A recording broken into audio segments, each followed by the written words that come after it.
Silhouettes of you are like a taunt. Never really know just what you want. With you I don't ever feel calm. I can feel the sweat inside my palms. Play with me like cats and a string. You don't understand. Hi guys, welcome back to my YouTube channel. I hope you all are doing good. Welcome to a brand new video. और ये video होने वाली है मेरे class 10 का सबसे पहला proper study vlog. अब देखो, जो मेरे स्कूल में नए सेशंस थे ना क्लास 10 के, वो ऑलरेडी स्टार्ट हो गए थे 26 मार्च को, और साथ साथ मेरी ऑफलाइन कोचिंग भी स्टार्ट हो चुकी है 1 अप्रैल से, और आज डेट है 6 अप्रैल। एंड इन दिनों में मैंने ज़्यादा पढ़ाई नहीं करी है।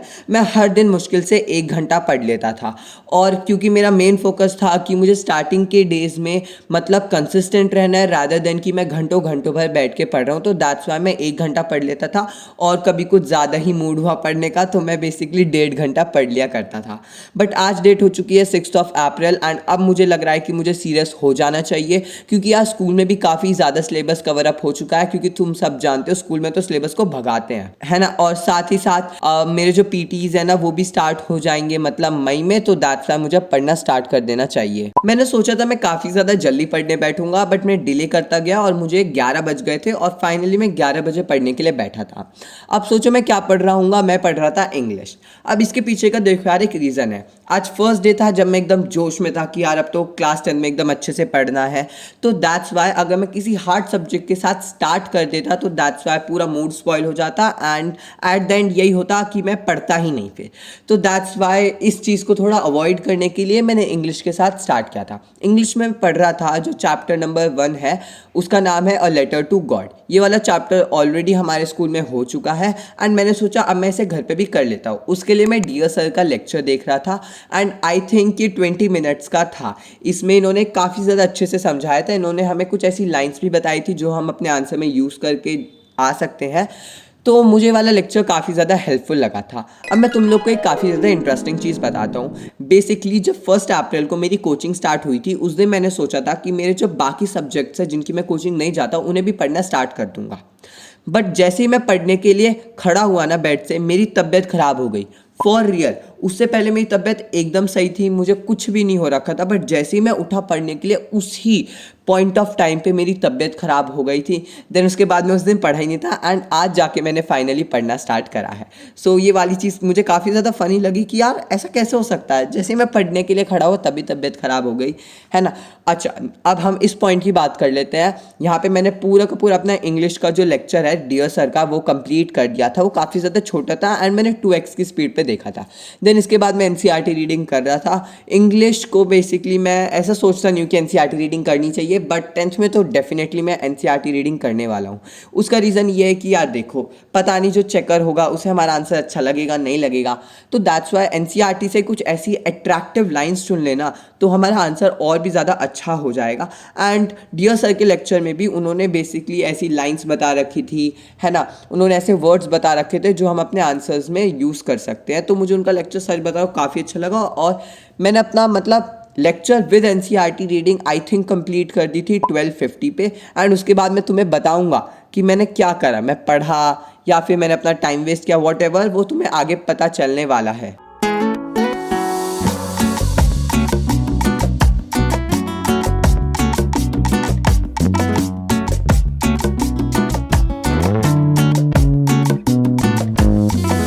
अब मैं इतना भी भला नहीं हूँ कि जब मैं पढ़ने के लिए बैठा हूँ तो मैं पढ़ते ही जाऊँ। मैं सो गया क्योंकि मुझे काफ़ी ज़्यादा नींद आ रही थी। केवल इंग्लिश करने के बाद मैं सो गया था, एंड मैं पूरी दोपहर सोया। और अब तुम लोग वो क्लिप्स देखो जब मैं शाम को सोकर उठा था और अपने घर के टेरेस पे गया था।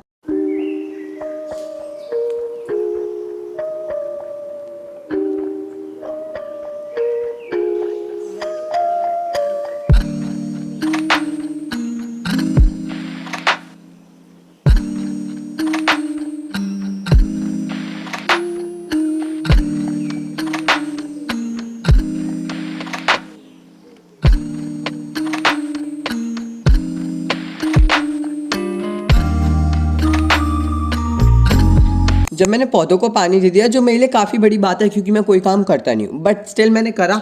फिर भी मेरे मम्मी पापा ने मुझे बोला कि घर का कुछ काम भी कर दिया कर, तो दैट्स वाई मैं और मेरी बहन हम दोनों बाहर से मार्केट से कुछ घर का सामान लेके आए, और आते वक्त हम 2 हाइलाइटर भी ले आए थे, और साथ साथ कुछ खा के भी आए थे, क्योंकि हम इतने भी अच्छे नहीं हैं कि बाहर जाए दूसरों का काम करने के लिए और खुद का कुछ ना करके आए, तो दैट्स हम कुछ खा के भी आए थे।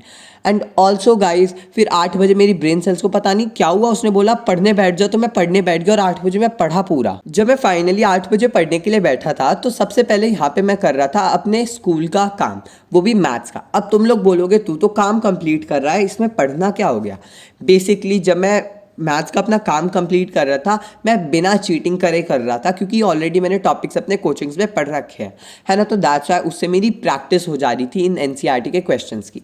एक्सेप्ट जो क्वेश्चंस थे रूट 2, रूट 3, रूट 5, इनको इरेशनल प्रूफ करना, वो यार मैं तुम लोग को बता देता हूँ कि वो वाले क्वेश्चंस मैंने डायरेक्ट अपनी एनसीईआरटी से छापे थे अपनी कॉपी के अंदर, क्योंकि उसमें पूरी लैंग्वेज थी और मुझे लैंग्वेज नहीं याद है, क्योंकि क्वेश्चंस मैं पहली बार कर रहा हूँ, है ना। तो दैट्स वाई अभी लैंग्वेज मुझे याद नहीं है, तो मैंने डायरेक्ट वो ना चीटिंग करके लिखी थी अपनी उसके अंदर से, एनसीईआरटी के अंदर से। एंड हमारे सर एक्चुअली ऐसा कर रहे हैं कि जब तुम लोग क्लास के अंदर हो तो रफ कॉपी में लिख लो और घर जाके फेयर कॉपी में लिख लो। I know that's a waste of time, but हाँ यार मेरी प्रैक्टिस हो गई थी, that was a really good thing, एकदम अच्छे से प्रैक्टिस हो गई थी मेरी। सो गाइज अभी मैंने जस्ट अपना मतलब जो होमवर्क है, होमवर्क नहीं थे एक्चुअली पहले करवा दिया था स्कूल में।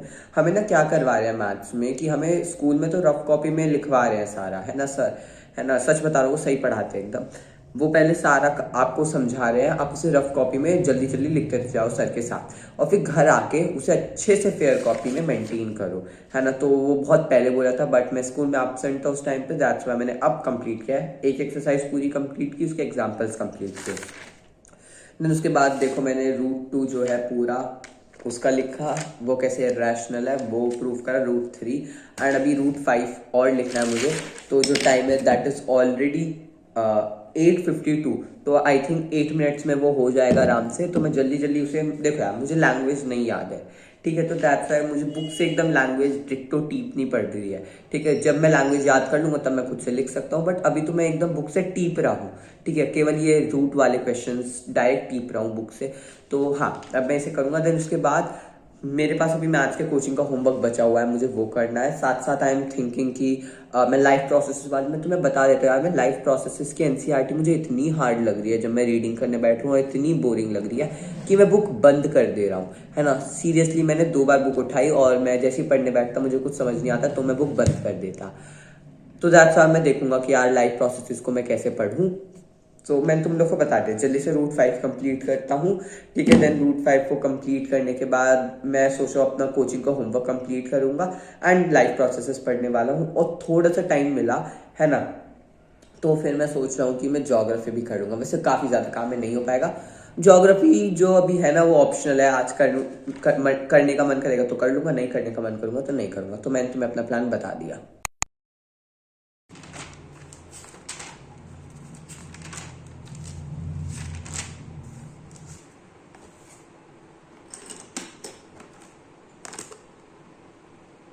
फिर जैसे मैंने तुम लोग को बताया था, मैं इस पॉइंट पे कर रहा था अपने मैथ्स के कोचिंग का होमवर्क कंप्लीट, जैसे ही मैंने अपना स्कूल का काम कंप्लीट कर लिया था। मुझे लगा था कि मुझे 1 घंटा तो लगने वाला है अपना मैथ्स का होमवर्क कंप्लीट करने के लिए, क्योंकि हमें 7-8 क्वेश्चंस मिले थे RS अग्रवाल के होमवर्क में करने के लिए। बट टू माई सरप्राइज मैंने सारे क्वेश्चन को 15 to 20 मिनट्स में कंप्लीट कर दिया था, क्योंकि वो आंसर्स काफ़ी ज़्यादा छोटे छोटे आ रहे थे और डायरेक्ट आंसर्स निकल के आए थे। बट मुझे लग रहा था काफ़ी ज़्यादा टाइम लग जाएगा, क्योंकि LCM निकालो, HCF निकालो, तो बहुत ज़्यादा मतलब टाइम लगेगा यार आंसर निकालने के अंदर। बट हाँ सारे आंसर मैंने जल्दी जल्दी निकाल दिए थे और बहुत जल्दी आंसर निकल भी जा रहे थे, वरना मुझे लग रहा था आज तो यार मैं साइंस कर भी नहीं पाऊंगा जैसा मेरी हालत चल रही है। बट हाँ मैंने साइंस भी कर ली थी। बिफोर दैट मैं पढ़ने बैठता, मुझे उससे पहले ही याद आ गया कि मुझे अपनी SST की नोटबुक के अंदर जो फंडामेंटल ड्यूटीज़ होती है ना, जो NCERT के बुक के अंदर भी होती है, उन्हें लिखना है। तो मैं जल्दी जल्दी उन्हें करने के लिए बैठ गया था और ऑलमोस्ट मैंने 15 मिनट में उन्हें कंप्लीट कर दिया था।